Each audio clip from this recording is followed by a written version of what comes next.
Are you Invictus? Clint, are you Invictus? Are you Invictus? What does it mean? You know, when I started the Invictus Mind podcast, my goal was to unite a bunch of people who had a similar ideology or similar characteristic traits. Invictus means unconquerable. It's an old Greek word for means unconquerable. Unconquerable. Honestly, just be totally honest, it was a new concept to me. I had to Google it when you sent it to me. But yeah, I do my best. Tell me about what the show. What is your audience looking for? Tell me. This is your first time here. This is the #1 program dedicated to helping individuals maximize their potential and truly become unconquerable.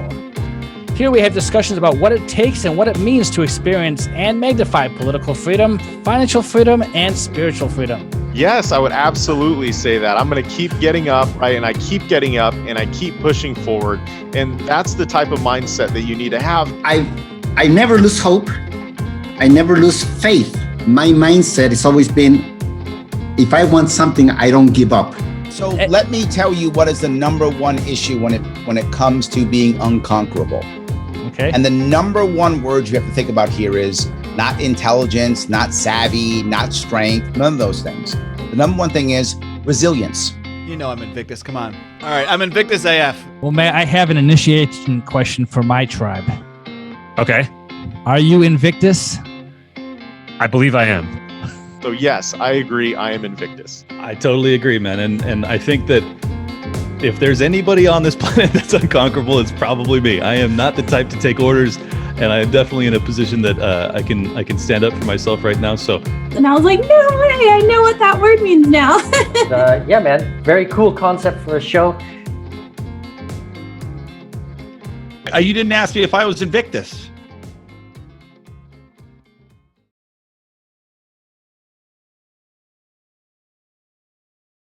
Welcome back, everyone, to the Invictus Mind podcast. As always, this is your host, Mike Corbell. If you are tuning in for the first time, this is the #1 place to learn how to achieve and magnify your political freedom, financial freedom, and spiritual freedom.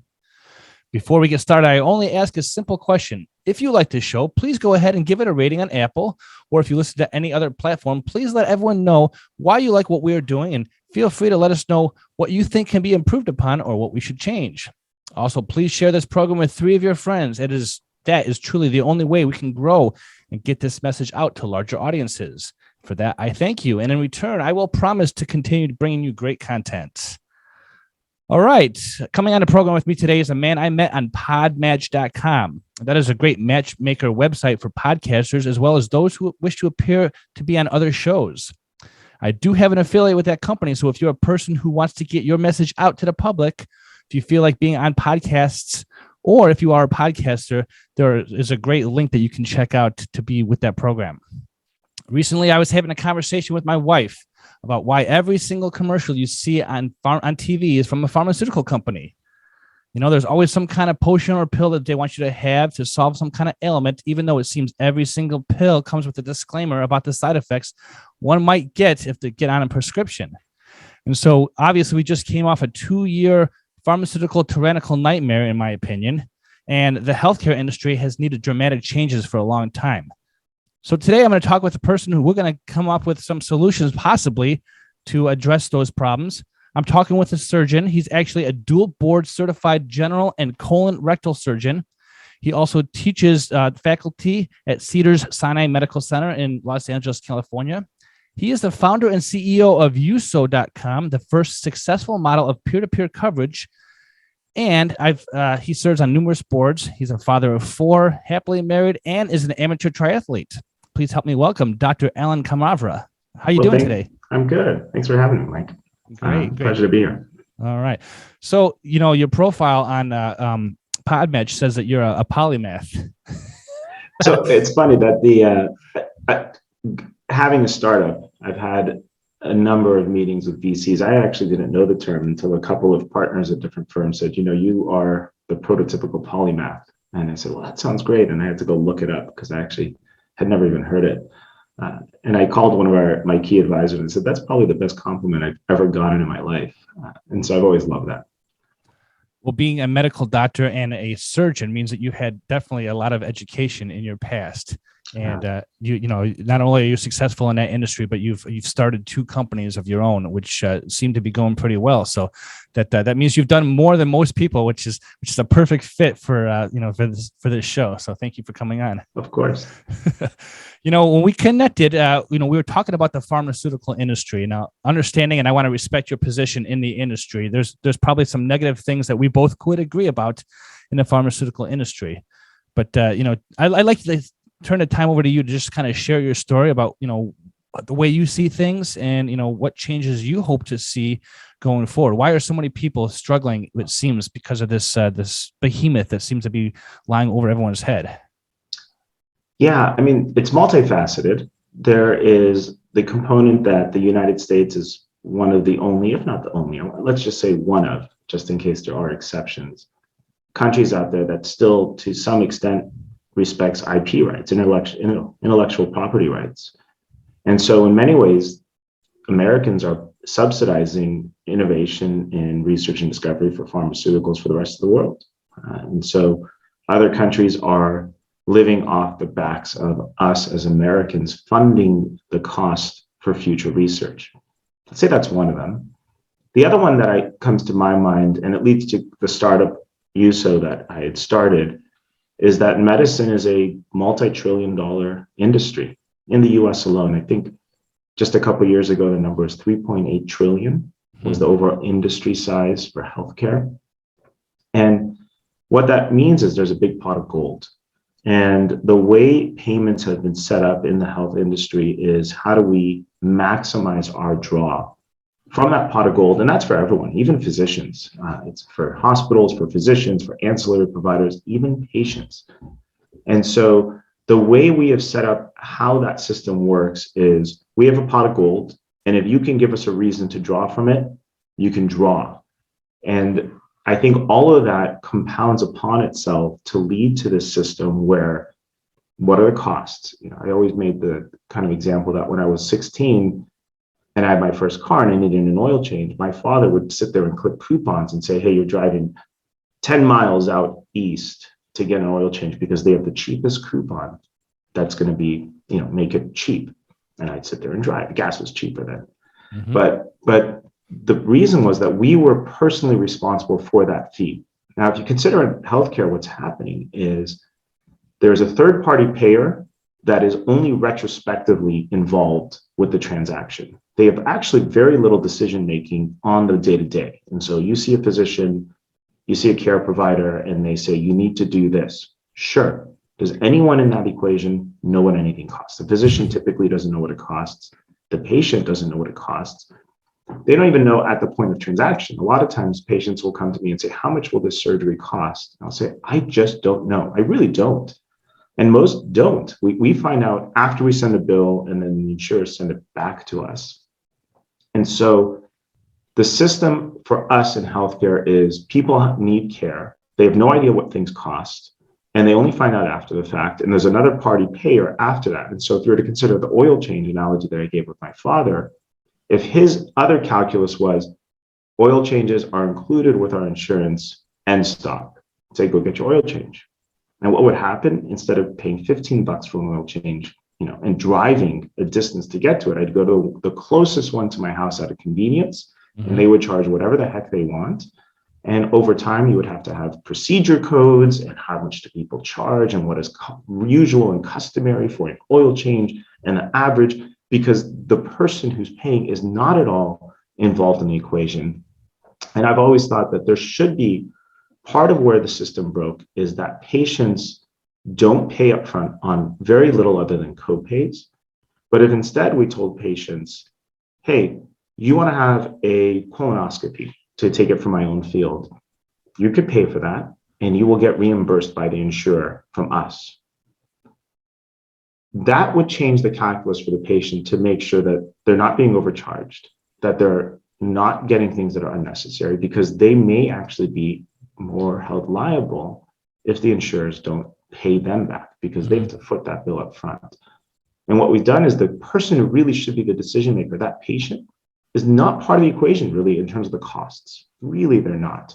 They are to some extent. Like pharmaceutical, it does change because they'll go to the pharmacy and pay But if we look at kind of where the costs are just going crazy and out of control in medicine, I think that's a big part of it.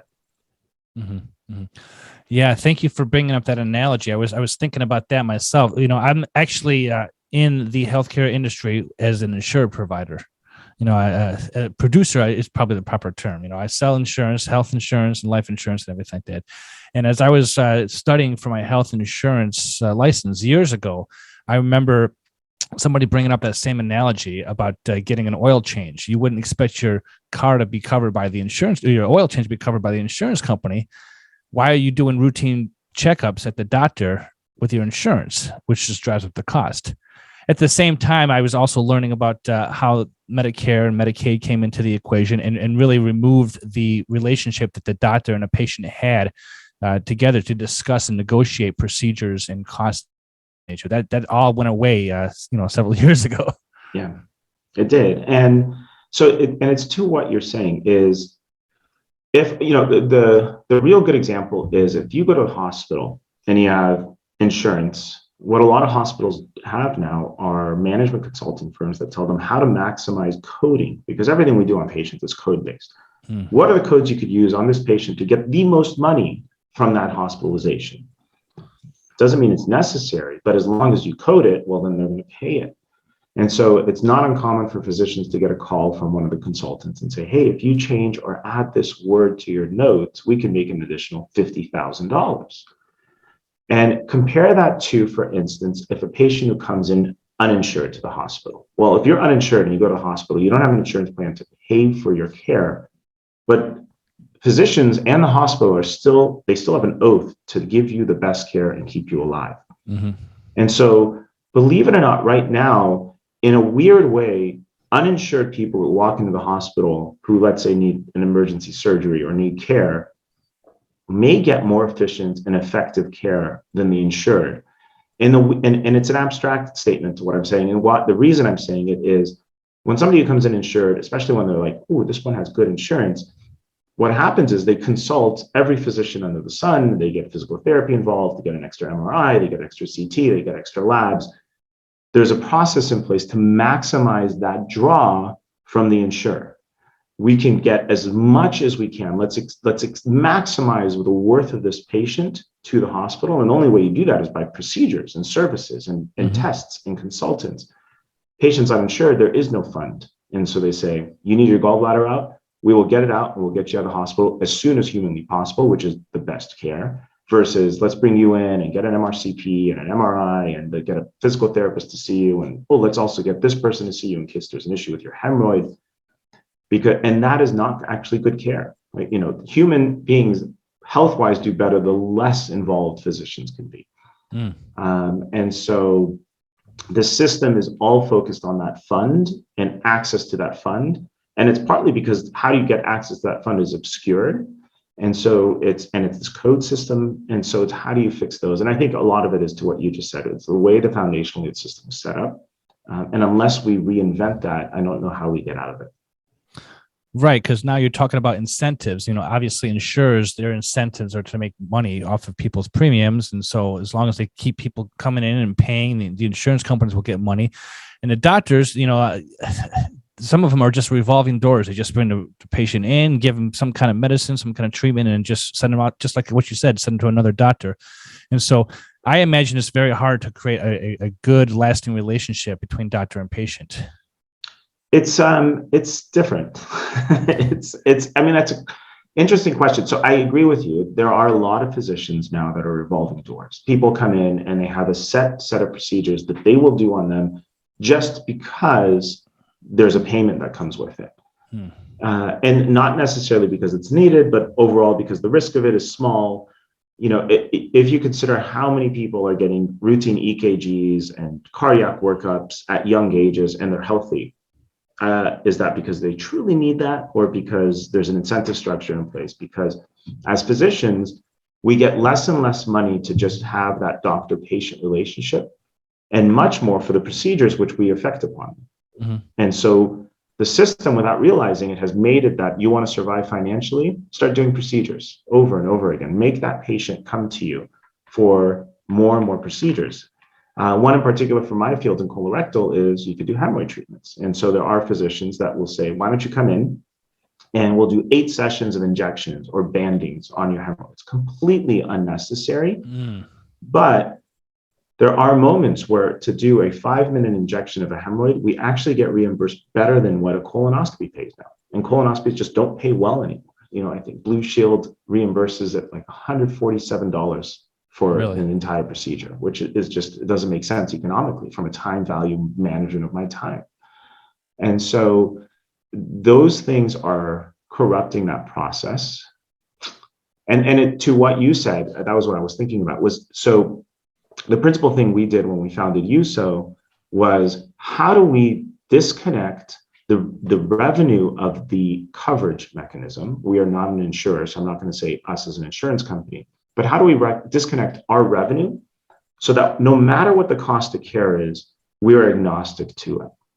If I can make us agnostic to what the cost of care is and the flow of funds in the system, then we should have a system in place where we can work to our members' advantage to lower those costs over time. There will always be a cost. There will always be inflation, but to decrease those inflationary forces. The veterinary medicine in the last 2 years has had estimates of 30 to 50% increase over 2 years in the costs of veterinary care. And healthcare is the same. And so it's solving that. And so, and I'll stop there. I'll say one last thing and stop because I'm monologuing, is people don't realize that the insurance model, they make revenue as a percentage of total premiums. And for instance, in healthcare, it's pegged at 20% under the Affordable Care Act. They can't take more than 20% as revenue and stop. So what does that mean? If you need to make $60 to manage someone's care, but your actuaries come and say, look, it's looking like you only need 100 for this plan next year. It's like, well, 100, we're only making 20. We need it to be 300. Well, then drive up the costs to make sure those goals are there, 1. And 2, allow that industry that you are involved in to hyperinflate, because your revenue will hyperinflate as a direct proportion. Right. So, it is all about incentives. I really like the peer-to-peer method of healthcare that I'm learning about. Of course, I think your company was the primary example in peer-to-peer, but you mentioned veterinary. Now, you're a surgeon, but you're not also a vet, are you? No, I'm not. No, we had started, the entire mission of USO isn't to get in healthcare one day, but we want to do it right. And this isn't to say others aren't doing it right. I'm not making a judgment at all. We had looked at the landscape. There had been some peer-to-peer attempts in Europe and abroad. Most of them had failed short of one in China, which was called Waterdrop under Tencent. And because it was in China and they distributed it through WeChat, it became exceedingly popular. And actually became the #1 form of coverage in China within a year for human healthcare. And what they did is they would do microtransactions through WeChat for coverage across the country. And I think they hit some insane number of like 70 million users within a couple months, very quickly, something that can only happen in the Chinese market. And if you're distributed through WeChat. And for listeners that don't know, WeChat is everything in China. It is your wallet. It is how people communicate. It's how they call out to the US. Every person in China is on WeChat. Like, it doesn't exist. I remember being in a taxi cab and wanting to pay cash. And said, no cash, WeChat. It's literally that ingrained into the system. And so we had met with a few of the reinsurers. We have partners in the reinsurance world. And one of the discussions was, look, you have an amazing model here. It's all working. What should you go in first? And then we came into pet. Pet was a very final kind of decision. Ours was really, how do we build a universal model to reinvent the concept of insurance and coverage? There is no regulatory structure to contemplate models like this. And I think people forget that at its core, insurance is crowdfunding, right? The first model of a global crowdfund was insurance, but insurance at its core is just crowdfunding at massive scale. But the money that people get at reimbursements is what the insurers collect as premiums from people.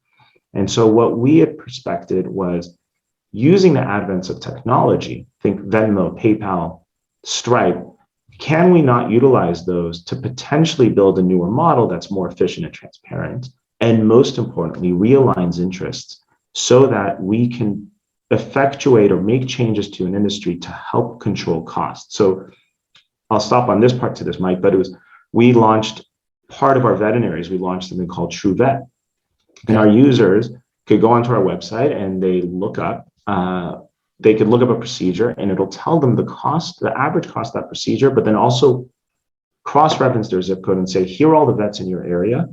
These ones are charging a very fair price. These ones are an incredibly good price, and these ones are expensive. And these are other costs. If you've ever gone to a vet, they will line item a million other costs when you go to them. Oh, you need this, and you need this, or you need IVs. These are the things you can expect them to line item, and what on average others are getting charged for those. And if you want, here are other vets in the reviews, and you could search those vets to see what they're charging people, because otherwise you wouldn't have those fees available to you. Only because we're aligned with our members to not drive up costs can we unleash that data and make our users smart users. And that was the final key, was to be able to be a model where it doesn't hurt us to have very smart users with all the information at their disposal. See, I think that's brilliant, because one of the things I noticed just in the world in general, not just for pet owners, but for just when you talk about human healthcare, is that how many people out there actually know what they need when they're sick? How many people know? I mean, how many people can really feel confident that they can trust their doctor when there might be opposing points of view on social media, or there might be mixed messages about what pill you need to take, what drug, what procedure. And then, of course, you stick it in an insurance company that just has an incentive to get paid and push you through the system. But, I really like the peer-to-peer model. And it makes sense that you start in the pet industry. I mean, obviously, you want to try something out. And I just learned about pet insurance just a couple of years ago. I'm not a pet owner, although my wife wants to get a dog one day. So we're going to be turned on to that eventually. But I imagine that, people who own pets, that's a member of your family, right? You want to make sure that pet has the healthcare provided. And what I'm noticing is that when people can't afford procedures for their pets, a member of their family, the costs will just help them make decisions that just could break their hearts. I mean, you see the early demise of animals because they're not getting proper healthcare. Yeah, I think the estimate, at least a couple of years ago, was 2 million dogs euthanized a year because of the cost. So they call it economic euthanasia. Mm-hmm. And that's part of the calculus. People will get a pet and say, up to this amount we will spend, and after that, time for a replacement. You can't do that with a child. And it was part of the reason we thought pet was a very good first launch for us, because it has a lot of the similarities of healthcare. No one knows what things cost when they go to the vet. They don't really know about the diseases. There's pharmaceutical medications that they have to pay for.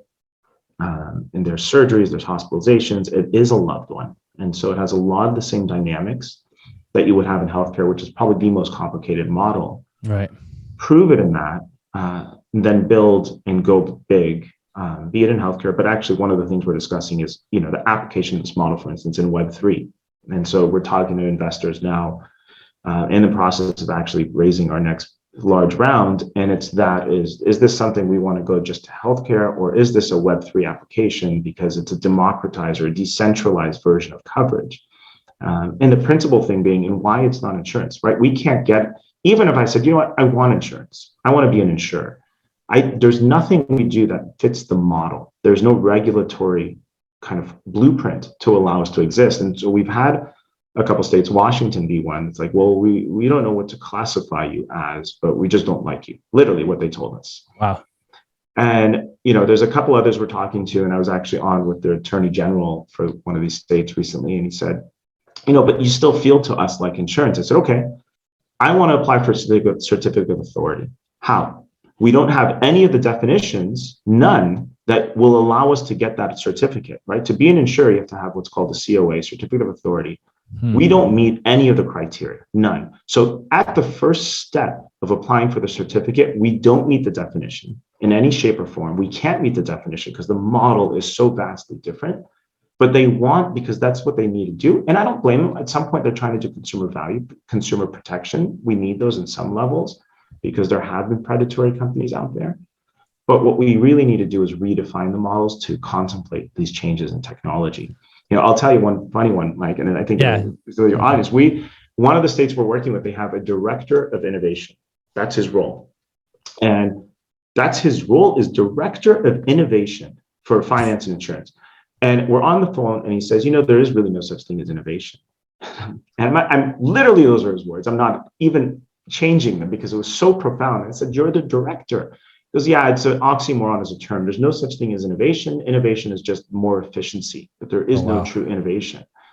And I mean, what do you do with that conversation, right? There's people running these departments and they don't want to see changes in the industry.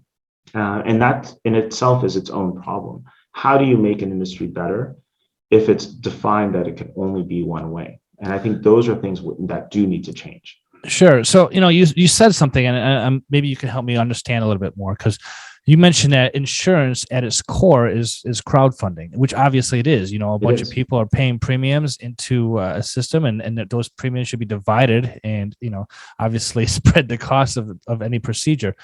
But with a peer-to-peer crowdfunding operation, you said it doesn't meet the definition of insurance. It doesn't. Well, how is it different in their eyes? Yeah. So in their eyes, they want us to be there because they want to regulate us. Okay. So they want us to apply for certificate of authority, but we can't. So to be an insurer, I'm going to go a little historical. I hope it doesn't get too academic. Insurance started in the 1600s in London, and it started for the shipping. So those boats were going out to the colonies for shipments, and there was something actually pre-insurance called general average. And the general average is very much like what ourselves, Waterdrop, and Crowd Health are doing without any efficiencies of technology. So Lloyd's comes around in the 1600s. This is literally how it all started, and said, we're going to build insurance. Now, this is 100 years before the telephone. So imagine a ship is going to the colonies, who knows, South Africa, Singapore, wherever it was going, and it goes down. And they need to call up on that claim, but they don't have a telephone. All they have is horse and carriage. And who knows if that person's actually in their home. They may themselves be, in the 1600s, people were they were moving all over the place. Right. They may have been gone for 2 months at a time. How do you call upon that money without any technology? And so the answer was, you pay us up front an average of what we expect the entire year to just fall out to. Sure. Boom, you have insurance. And what they said is, look, if we're collecting £100 versus £1 million, our revenue should just be a percentage of what we're collecting. It actually makes sense. I don't think there's anything nefarious in that statement. It's just logical. Okay, you're collecting £100, make $20. $1 million, 20% of that. And so there's your insurance model. That model has not fundamentally changed, but what it requires is that the insurer has a fund that's sitting there captive, holding everyone's money. So we pay our premiums. It sits in what we call a surplus fund. Right. Okay. To get a certificate of authority, you have to have a surplus fund. Now, what we have argued is that digital payments, technology, and decentralization has moved to such a point that we don't need to hold everyone's money captive in a fund. You can decentralize that into everyone's own accounts. Okay. And we as a company don't need to hold it. We don't have to be in control of it. And so with an insurer, you put in a claim, they draw from that central fund and reimburse you. With these decentralized models, you put in a claim, we approve it, and then we do microtransaction draws from everyone else's bank accounts. It's completely decentralized across them. There is no common fund. Without that common fund, a certificate of authority is impossible. It's one of the most important requirements to get it.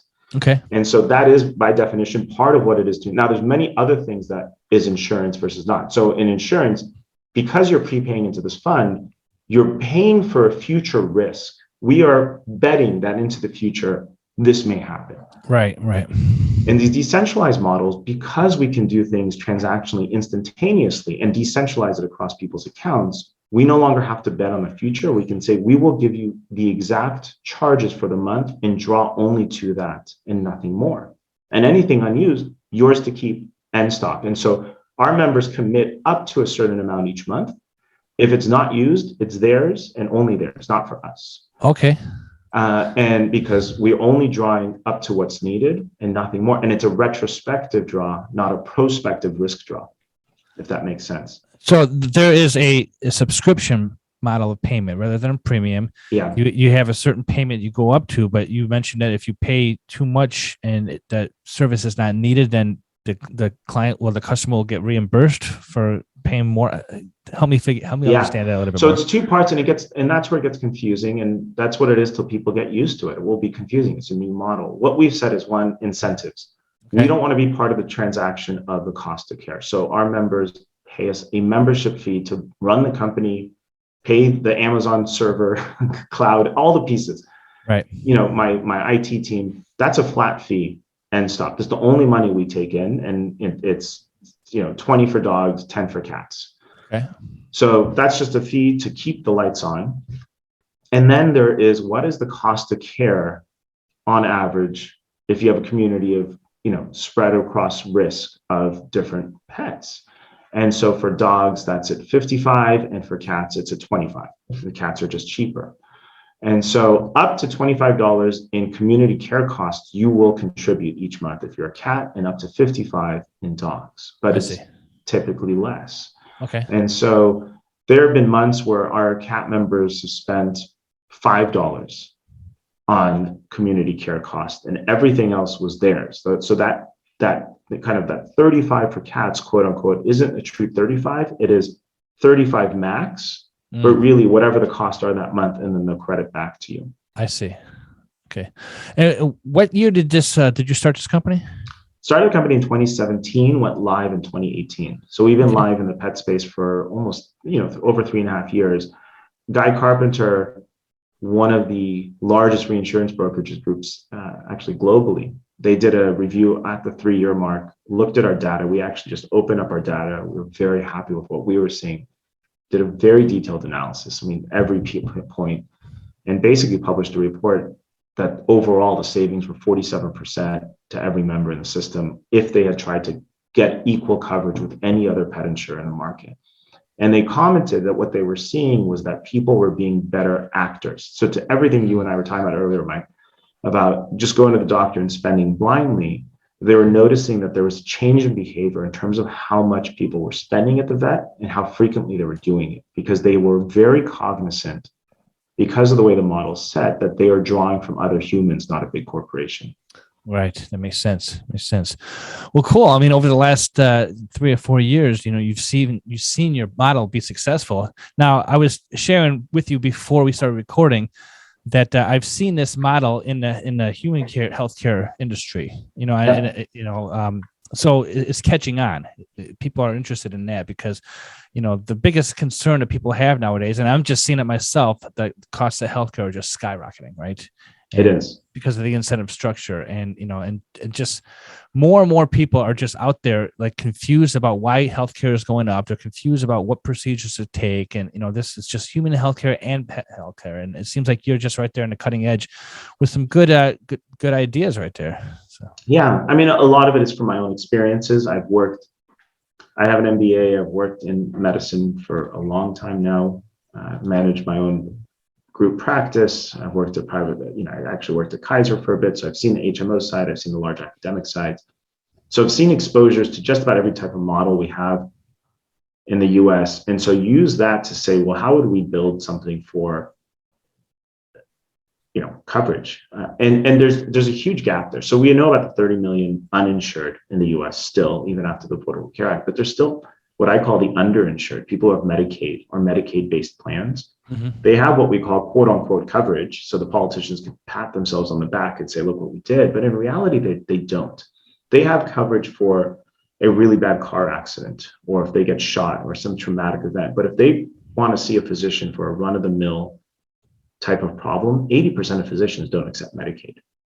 And so they're really SOL in terms of actual care on a day-to-day basis. And so I say there's about 100 million people in the US that are either underinsured or uninsured. Mm-hmm. And that is a gap that needs to be solved for. And so those are the things that I see as ways to solve this, a USO plan over a Medicaid plan. You have Medicaid, you end up in the hospital, you're fine, but you want to see a doctor day-to-day, you're stuck.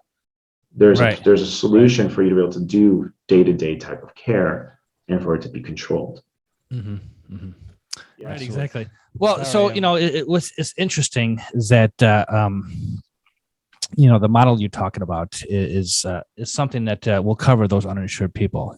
Both pet owners, obviously, that's what your industry is all about. Your business model is all about. But I think the human healthcare element is really good. When I was first hearing about it, it was aimed more at the entrepreneur type of person who is not going to be under some kind of employee healthcare plan, but also doesn't want to pay thousands of dollars a year just for the premium, so they can join this plan and they can pay a small subscription as opposed to high premium costs without having high deductibles and all that kind of stuff. And so it's a great plan. But what's interesting is that you decided that you were gonna start a business as well as become a doctor. And I'm jesting because in my experience I've met many doctors who are excellent at what they do, and I would trust them with my life and with my healthcare. But as a business person, some lack in some places. So that you kind of got both on a wraps right there. Yeah, I always loved operations. I love operations. I love puzzles. Mm-hmm. So maths, I was a true STEM person. It was interesting in high school. I was the actual, while I was in high school, my high school had a very good academic decathlon team. And they'd asked me to be on the team because my math skills, and I was just like, it's not my thing. I have things going on over the summer because they competed in the summer, but they actually had me teach the math portion to the team, and they ended up going international. And so I was teaching my peers early. Math came to me very easily. And I was a problem solver, and I love operations. Like, how do you solve for big problems? To me, that is the most enjoyable type of thing. And so I got my MBA while I was in medical school as a dual program. I always kept my foot in both doors. I worked at Deloitte. I did risk management consulting. I ran business consultancy, certain units. And so I did reach a point where I said, I want to do something different. I'm still seeing patients at practice. I did 4 operations yesterday, and do it dually. So I run both. I'm sitting at WeWork today, and yesterday I was sitting yesterday in the mornings I sit in my medical office, and then I run over here. And Wednesdays I'm between my medical office and my WeWork office. And today I'll be at WeWork all day, and tomorrow I'll be working out of my medical office. And I do both. And it's just long days. I started at 6 yesterday and finished at 7. 13 hours, and it works at work. And part of kind of where the polymath part comes, Mike, is I have to say was because there's some issues that you would actually be interested. But our kids' school and synagogue, I was the treasurer. I managed a multi-million-dollar budget. I took them through COVID, did the readjustments. I was the spreadsheets guy. I moved all the money and was involved in the board. And so between all of those, I've always been able to kind of keep myself. There's something I told myself, and maybe I always say, I tell my kids at least, is very few people learn the skills that they do for a living in college, right? Obviously, there's a foundation we learn, but do you really learn in college, like, this is what I'm going to do? Now, coders, yes, maybe. A lot of people do these code camps now. But even in medicine, I learned my medical stuff mostly in medical school, but that's unique because you go to school and law is different. But there's so many jobs out there where people come on the job and they learn it within 3-4 months, and then they're prolific at that job, but it's not what they learned in college. And I don't remember when I realized this, but it always hit me is, most people learn on the job, which means that if I put my mind to it on most other things, if I just sit there and stare at it for a couple months, I can do it too. And I really believe in that. Sure, there's always exceptions. And so not that no one has a skill that Alan, can't do. I don't think of it like that, but that most people learn on the job, which means that skill doesn't need a college education to be able to do that job. And so I do tell my kids that don't ever think you're locked. As you get older, you will be able to be, very variable. You can flexible and move around. And for myself, it's been that, you want to do this, go do it. Most anyone else who's doing it learned it while they did it. I've learned that's specifically true for business. You don't learn business until you actually do business. Yeah. I don't know if I'd probably be skeptical if I met a surgeon that didn't go to school to learn how to do surgery and just learned on a job. I would be there with you. So, the original model was the apprentice, way back when, where a young kid, sure, and would just follow along and then just try to make it up on the way. But, surgery has come a long way in the last 40 years. It was not so long ago that they would have a textbook stand in the operating room and the surgeon would be using a manual to figure out what they're doing as they're going. And that's definitely changed. I guess that's why they call it a practice, right? Oh yeah, yeah. I mean, there was one of my procedures yesterday. We came out and I told her I have seen a lot of things, and this is the first time I've seen it. And so we're going through a whole kind of set of things because it was a very unique situation. Okay. Now, where did you graduate school from? So I graduated from UCLA for undergrad. I went to Temple Medical School, Fox School of Business, and then I did my fellowship at University of Pennsylvania. Gotcha. And you're an instructor at Cedars-Sinai, correct? Yeah. So we're teaching. So work with the residents and the fellows for Department of Surgery, Division of Colorectal, and so we have teaching conferences. We had one last night. So I did my medical work, worked at USO, and then wrapped the night up with a teaching conference. That's every Wednesday and every Monday night we have teaching, and then we teach the residents as we operate, which is safer. I always tell people, they're always like, I don't want a resident.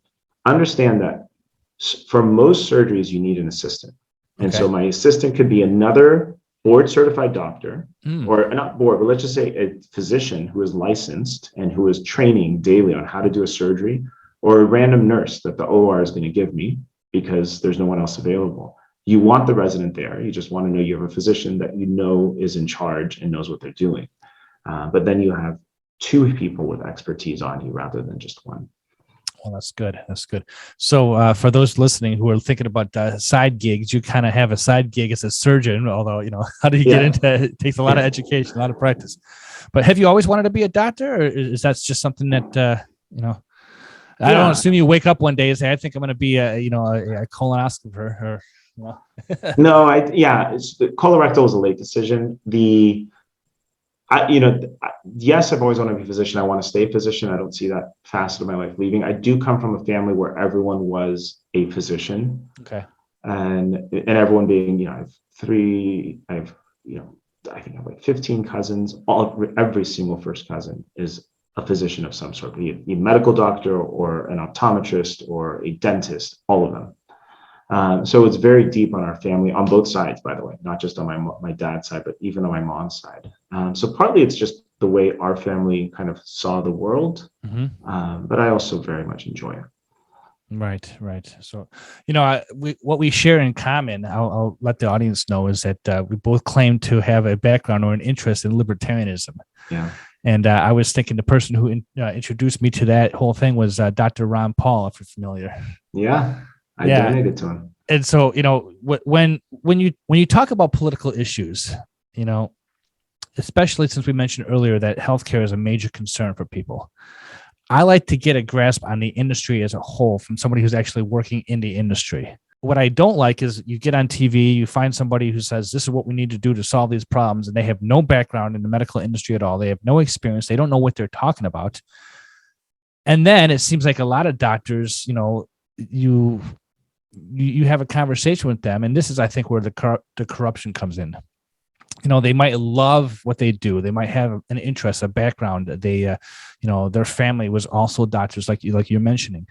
They have a love for the industry, but then somehow that political element gets them corrupted, and we have all kinds of problems. I agree. I mean, it's multifaceted. So Ron Paul, I know very well, not personally. I wish I did. He's awesome. I mean, he was a physician too, right? OB-GYN. So my journey was, I was in college at UCLA, and somebody gave me Larry Elder's book. What was it? There's 10. Basically, the idea that there's the dimes of difference between Republicans and Democrats, and I found it exceedingly interesting. And at that point, Larry Elder clearly stood as himself as libertarian, and so I started looking into it and reading on it, and I got into David Boaz's, he has the Libertarian Reader, and Cato Institute had, I don't know if they still have it, but they had a summer scholarship program where you could go for a week and sit at a conference with other speakers. And so I applied for that, got the scholarship, and drove down to that and stayed for a week at this hotel. Met, Milton Friedman's son, David Friedman. There's a bunch of people I've met there. D. Roy Murdoch. Was a really good event. And my roommate, because they paired us up, because everything was paid, even the hotel, he introduced me to Ayn Rand. And I will tell you, my journey through all of this has been interesting. I think Rand is greatly misunderstood for what she has contributed to the world in terms of understanding the ills of a communist regime and knowing herself. They utilize, her peculiarities in sexuality as a way to demonize her. Meanwhile, Rihanna writes, if you look at like Rihanna's music, it's all about S&M. It's almost like they have the same sexual proclivities, and that's okay. It's a heroism on that front. her, proclivities don't work for me. And I also think that she had this kind of fallout with Nathaniel Braden. This is how far I get onto it. But he had argued that with her, and I think they were lovers, and I may be wrong, so I apologize, but that was my understanding, that somebody could still be an objectivist and still believe in religion. And she was an absolutist that can't be. And I disagree with her. I think he was actually right on this, and maybe that's hearsay. And the reason is, I do think that there are certain things that, for instance, there are ways that we control education. And I know I'm avoiding yet how to get a healthcare, and we'll get there. But there's ways to talk about or move people. The thing that the big war in America right now is not Russia, Ukraine. It's the culture war. That's the war. That's the Cold War in America right now, is the culture war. And what's interesting is how few people who are the kind of the leading head speakers are so just unaware, or just, I don't know, they're just so unaware. The reason Trump won, and he had a myriad of issues, but the reason he won was the culture war. Obama was so poised and well spoken that it was this, people just could not see what was happening at the end of the day. We were in an economic crisis. Right. Yeah. We were in an economic crisis his last year, and his number one issue wasn't the economy, it was transgender bathrooms. People don't forget this, but it was. Our school changed their bathroom signs his last year of the presidency, because that was first and foremost the most important thing. Now, he spoke well, but that was his number one issue, not the economy. And so they missed that. As a reaction to the culture war, you had a cultural warrior with all his faults, and it wasn't about economics. It wasn't about business. It wasn't about the lies. There was a reaction inside where people are saying, you are going against my core understanding of the world. And so I'm kind of going all over the place right now. Sorry, I'm usually all over the place myself. Yeah, so. But I think the culture war for us is what is really driving everything in America now. And it's everyone's going. We'll go into that. But so back to kind of Braden and Rand I do think that you can't, so I lost it and now I know where it was. So there was an idea to me as I looked at these things, and I think a lot of it goes to, if you look at kind of the left, and I mean, not Democrats, I actually think there's a very big distinction between a Democrat and a leftist. I don't think they're one and the same at all. That they live through crises. Everything is a crisis, not just the Rahm Emanuel line, don't let a crisis go to waste. If you look at the last year, every moment of our lives has been a crisis, from climate change to the COVID virus to the transgender issues. It's a crisis of disproportionate things that if we don't act now, there's no longer a part of the left that is not acting on crisis every single moment. Correct. Yeah. And it's exhausting. People are tired. Now, why I brought all this up is there is a part of me that does believe that the fundamental issue, how do we, for instance, deal with militant Islam? And I'm not talking about Islam in general. There's good Muslims out there, but militant Islam that wants to kill everyone and wants Sharia law across the planet. It's an education of some sort to break them from religion. And so, I was a full evolutionist. I went through all that. Evolution is everything. And then I went to med school and I started learning about the human body. And there was parts of me that was like, I actually don't buy this anymore. It was learning the body that made me question. And this isn't that I don't believe in evolution. I fully believe in evolution. Evolution happens. What I do question is, can an amoeba turn into a human being? That part. I'm not saying it can happen. Everyone's like, oh, science is proven. Have you heard that term before? The science is proven. Right, exactly. What does the science proven do? It pulls you away from the culture and thoughts that you have. And I've seen that pattern multiple times, where the science is proven has been used to tell people not to think in some specific way. And evolution is one of those. And this was way before the science was proven was a line. But I was learning about, one of the ones, for instance, is our endocrine system. We have hormones where a hormone has to be released from my brain, and its only purpose is to find another organ in the rest of my body. It's its only thing it does. So what that means on an evolutionary basis is, one, I have to have this organ make the hormone. At the same time, another organ exists to receive that hormone so that its effect is felt. And then 3, it has to be a germline mutation. It has to change in a way to be passed on to my children. There's a lot of things that have to happen simultaneously on multiple fronts to make all these different organs. Doesn't mean, sure, the world is a gazillion years old, but it's not a gazillion. We're saying a billion. So there's parts of me that's like, maybe this isn't right. And, you learn in physics, there's all these other realms. They say there's 6 other dimensions that we do not know how to tap. And so I wouldn't say I became religious, but I became spiritual, as in, it's not so far-fetched that maybe there's something that I don't see out there that is involved. And that this simplistic idea that an amoeba turned into a human was really a way to push us away from deep religion because of where it's coming from. And so I'd say I moved much more to agnosticism. I still am culturally and heritagely a Jew. That's my history. It's where we come from. I don't pray, I don't keep kosher, but I do believe there probably is something out there that I just have no way to define or know what it is. I actually think that to me is more plausible than that story. And it was through medical school that I started to question it. And so that was where the absolutism with Rand, where she basically, pushed up Reagan, and now you have the objectivist center versus, objectivism, I think was missed. But overall, I think they're right that the world is what it is, and you have to accept it for what it is. You don't define this computer; it just exists. And so much of what we're hearing now in this new culture war is the opposite. My truth is the exact opposite. Exact.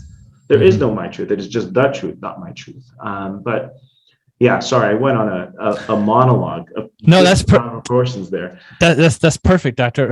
Because of the fact that that's usually how my conversations go. Very Joe Rogan-ish. We just talk less time. No, but my introduction to libertarianism started with Ayn Rand as well. And I actually have a religious background, and so like at some point I'm like, I don't agree with her because of her well, that's not the right word. She doesn't like religion.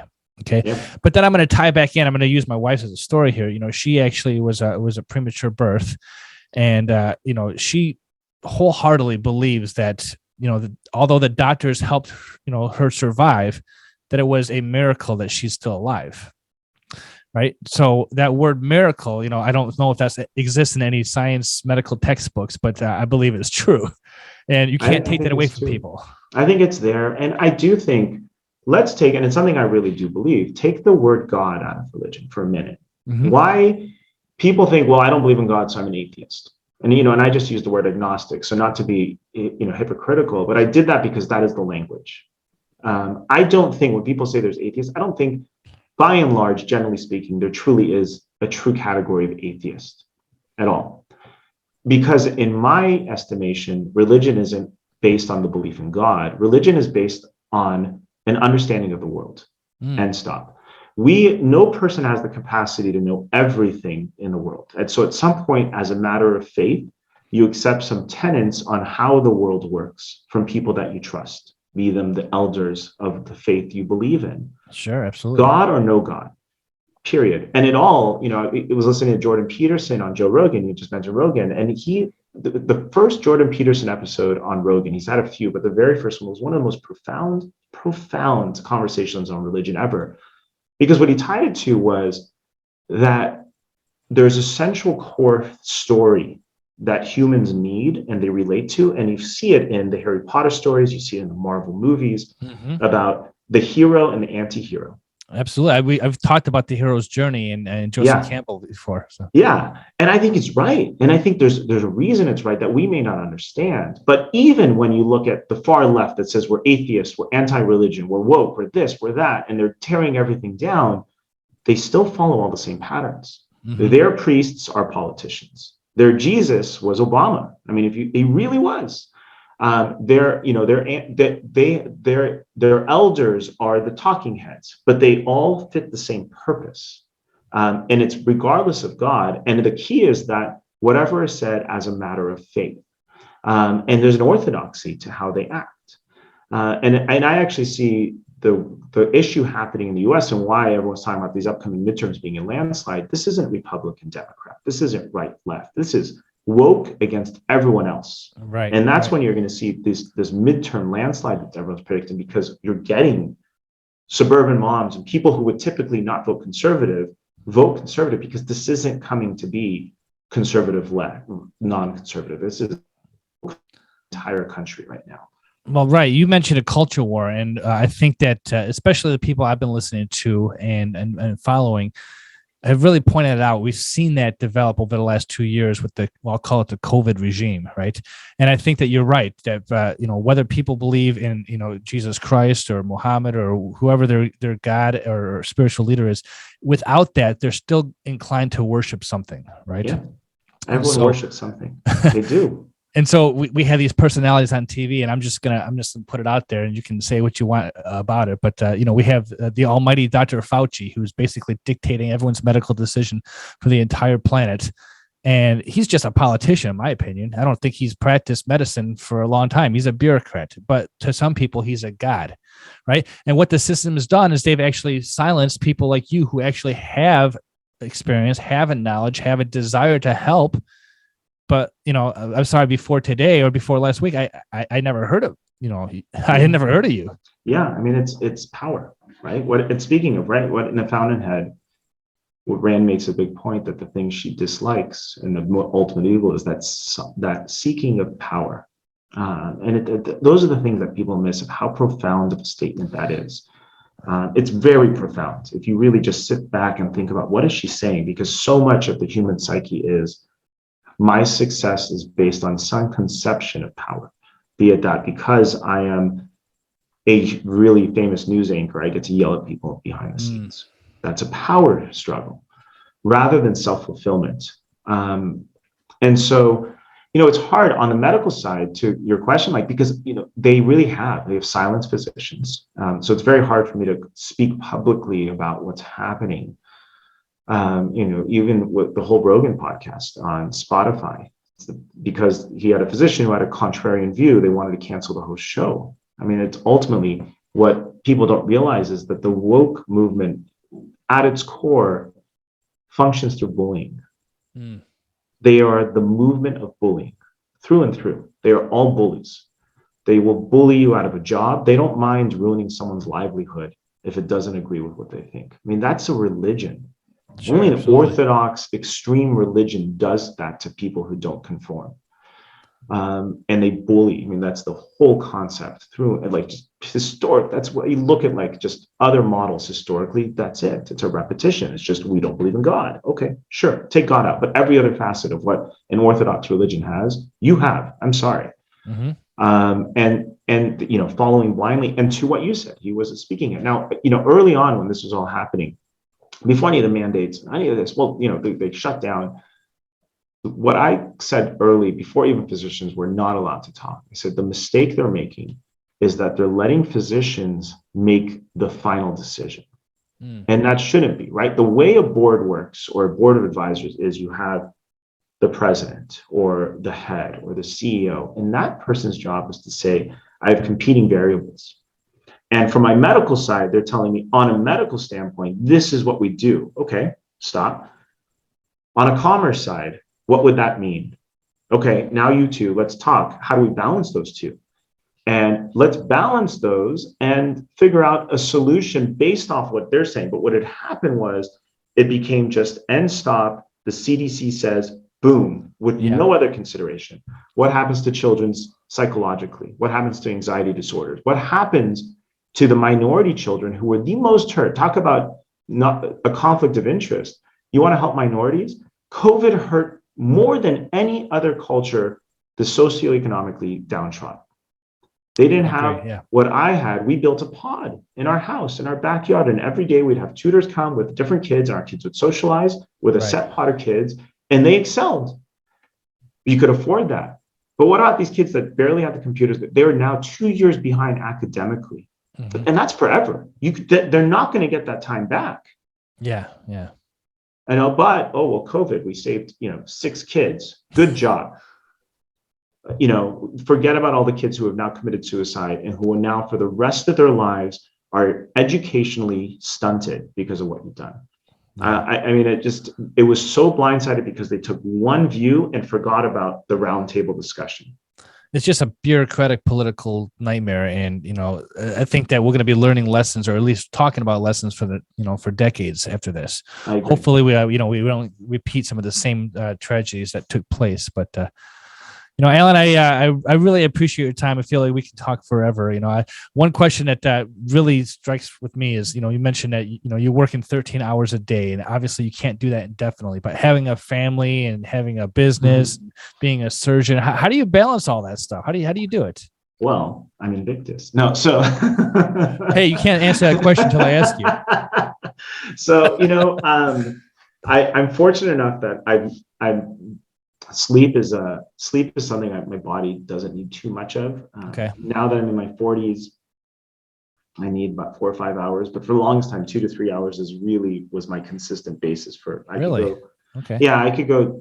It sounds crazy but it's true. Anyone who knows me will tell you, because they always talk about my weird sleep habits. But I used to be able to go 2 to 3 hours and I'd be fine, and I would be able to repeat that for 2-3 weeks at a time, and then I would take one night and sleep like 7 hours, and to me that was like a makeup for what it was.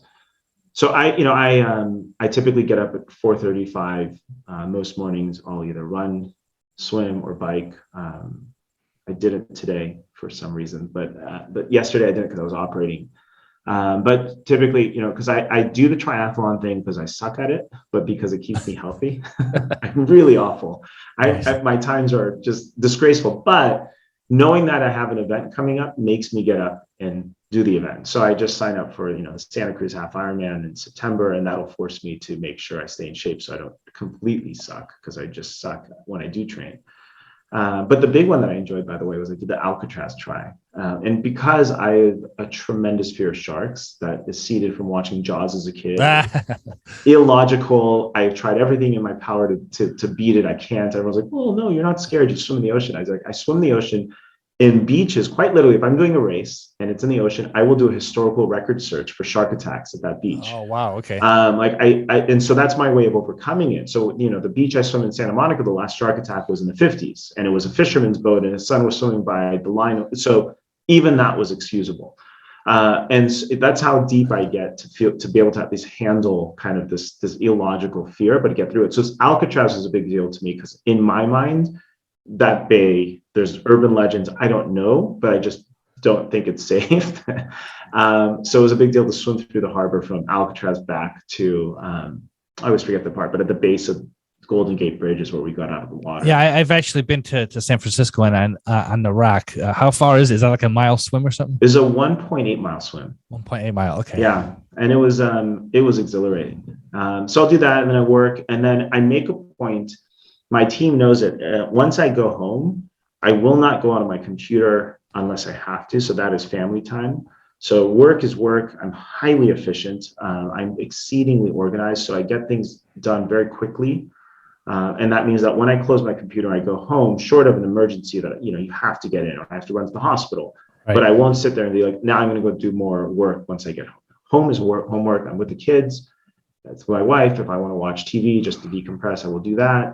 And weekends, I protect myself too. So okay. I will keep an eye on my phone. I always see emails as they come. Is it urgent or not? But it keeps me going and lets me kind of get a lot done in a day. Well, great. There's a lot of underlying clues right there to have anybody learn about how to be successful. I don't know if I can handle a 2 to 3 hours of sleep thing, but Well, now I'm at like 4 to 5. Okay. So getting older, it's starting to hit me. But yeah. There you go. Yeah. But I want to let you share whatever you need to have people get a hold of you. I like I said, I really like the uso.com that I have. I really like that idea, that concept of crowdfunding health insurance. Your company is obviously directed at pets, but why don't you just, I already gave the website, but why don't you just share again how people can look more into that? Yeah, no. So USO it's EUSOH. So we spell the U like Europe, EUSOH.com. And our pilot is in pet. The whole idea was you can't reinvent the model of coverage from the ground up, which we really did, and just go crazy. And so let's find a small market, go live in it, make it good, and then apply it widely. And we're at that phase now where we're getting ready to launch it outside the pet market. Our pet market was basically proof of concept, which it did with flying colors. Awesome. Glad to hear. All right. Well, Dr. Kamrava, Are you Invictus? I believe so. Awesome. I think so. I mean, it's hard to self-judge, but my take on that is, I think one of your other guest speakers said resilience. I think resilience is part of that. I'm definitely resilient. I don't think Invictus means you don't fail at times. It's that how you respond to failure. I've had my many failures, and I think an Invictus person doesn't look at failure as a stop. It's just, that's a learning lesson. Well, you're absolutely right. You can't be as successful as you have been without a few failures along the way. So I respect that, and I appreciate this conversation.